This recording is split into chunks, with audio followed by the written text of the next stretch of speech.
Nous allons continuer aussi dans quelque chose d'un petit peu d'actualité. Aujourd'hui, je vais vous parler de la Commune de Paris. En effet, nous fêtons ses 150 ans cette année. De plus, nous avons eu récemment des manifestations pour la Commune de Paris, ces dernières semaines à Nancy. Je ne sais pas s'il y en a eu à Metz, je ne vis malheureusement pas là-bas. Mais faisons un peu d'histoire. Qu'est-ce que la Commune de Paris? La Commune de Paris a duré 71 jours environ.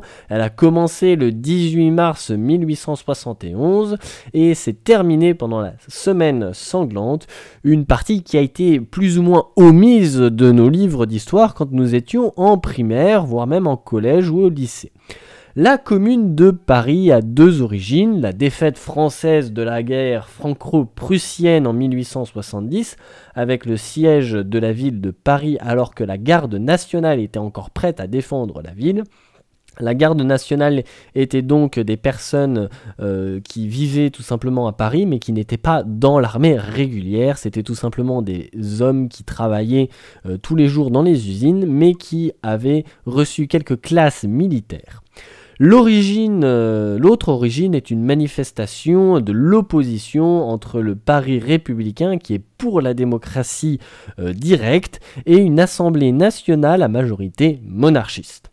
Cette insurrection et la violente répression qu'elle a subie ont un retentissement international important, surtout au niveau de la classe ouvrière et des différents mouvements révolutionnaires naissants.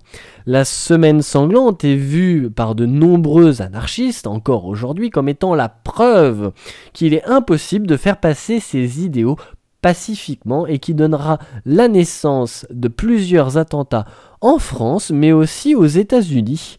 L'attentat le plus violent qui s'est passé à Chicago lors d'une grève générale le 1er mai 1886, où une bombe a explosé dans les rangs de la police. Les policiers ont donc tiré sur les manifestants, et comme nous sommes aux États-Unis, les manifestants ont riposté avec leurs propres armes, finissant en guerre civile.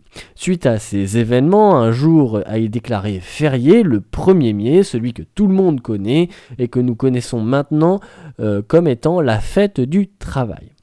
Et oui, ça vient de là, on en apprend tous les jours.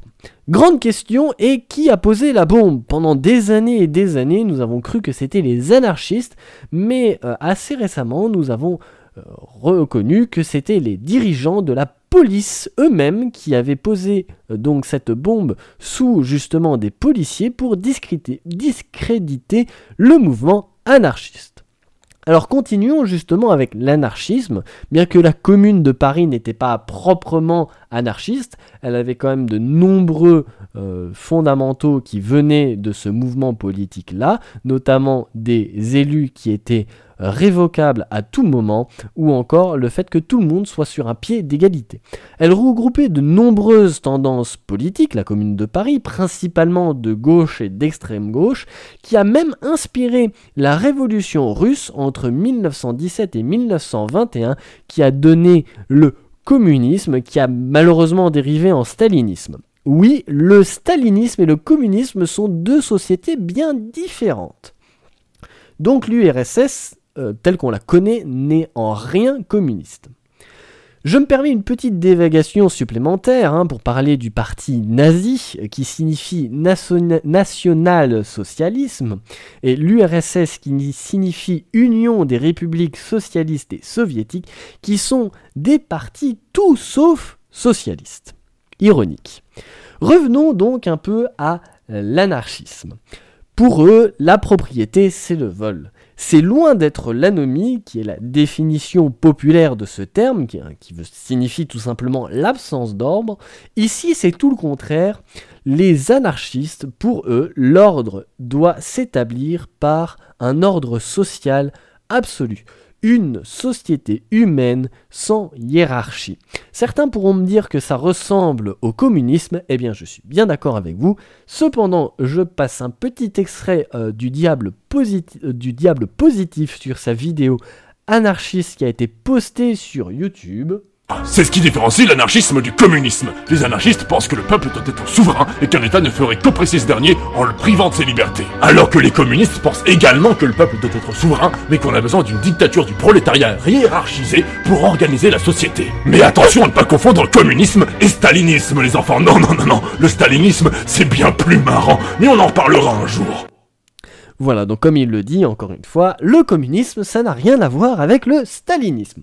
Voilà, vous connaissez maintenant les grandes lignes de la commune de Paris et de l'anarchisme. Malheureusement, je ne peux pas faire mieux en si peu de temps. Je vous invite à vous renseigner par vous-même, dans un premier temps en regardant des vidéos sur ce sujet. Je pense notamment donc au Diable positif, dont on a entendu un extrait, où il y a aussi Franck Brusset, qui parle un petit peu d'anarchisme, principalement sur sa vidéo qui traite des émeutes de Nutella qui s'est passée il y a quelques années maintenant.